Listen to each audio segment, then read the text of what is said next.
የአንኮበር የሸዋ ነገስታት መቃብርና የከተማዋ ታሪክ። ሰላም እንደምን ዋላችሁ። ዛሬ ወደ ታሪካዊቷ አንኮበር ከተማ እንጓዛለን። አንኮበርን ለከተማነት የመረጣት መርዕድ አዝማች አብዬ ቢሆኑም ከተማዋን አቅንተው ያስፋፏት ግን ልጃቸው ቸር አምሃ ኢየሱስ ናቸው። ከደግነታቸው የተነሳ ህዝቡ ቸር አምሃ ኢየሱስ ብሎ ነው የሰየማቸው። እርሳቸው መጀመሪያ አስቲት በሚባል ኮረብታ ላይ ከተማ ሰርተው ታቦተ ኪዳነ ምሕረትን ተክለው ከዚያ እየተመላለሱ አንኮበርን ማቅናት ጀመሩ። በአንኮበር ላይ ታቦተ ጊዮርጊስን ከተከሉ በኋላ ዋና ከተማቸውን ከሾጣጣይቱ ጉብታ ላይ አደረጉ። ከዚያን ጊዜ ጀምሮ እንደ አጼ ሚኒሊክ ዘመን መጀመሪያ ድረስ አንኮበር የሸዋ ዋና ከተማ ነበረች። አንኮበር ከቁንዲ ተራራ ጋር ተያይዞ በሚወርድ ሸንተረር ላይ ትገኛለች። በምዕራብ በኩል የሚመነጨው አይራራ ወንዝ ለአገሩ እንደ ምሽግ ሆኗታል።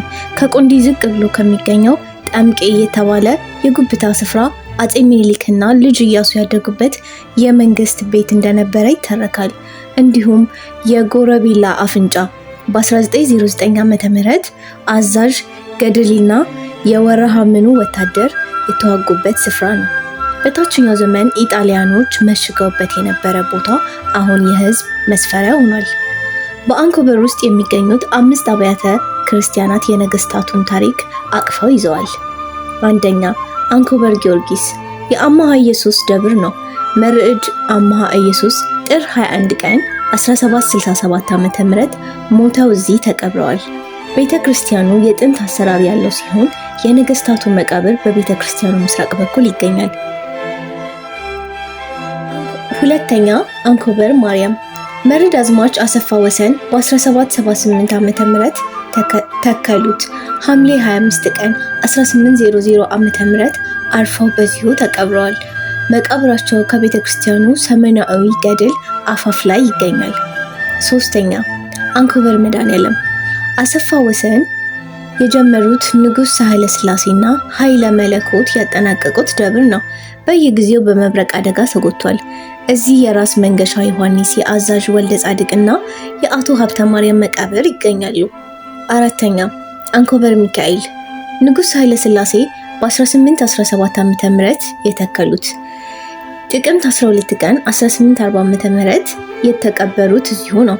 ይህ መቃብር በ1909 ዓ.ም በወረሃምኑ ወታደሮች ተበርብሮ እንደነበረ ይተረካል። የሊቁ የአለቃ ሙላት መቃብር እዚሁ ይገኛል። አምስተኛ፣ አፈር ባይኔ ተክለ ሃይማኖት በንጉሥ ኃይለ ስላሴ የተተከለና አቡነ ማቴዎስ የቆዩበት ታሪካዊ ገዳም ነው።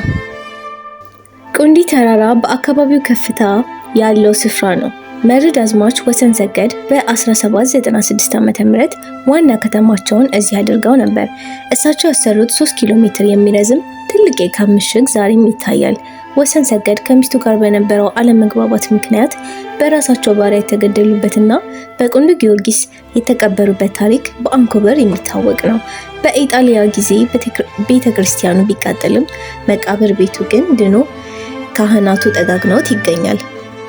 ሀራምባ የተመሰረተው በመርዕድ አዝማች አብዬ ነው። ዘላን የከብት በረቱን እንዲለቅ አብዬ ከገደሉ ላይ ሌሊት ሐር እያሰባጠረ በማብለጭለጭ ያስፈራራበት ታሪክ አለ።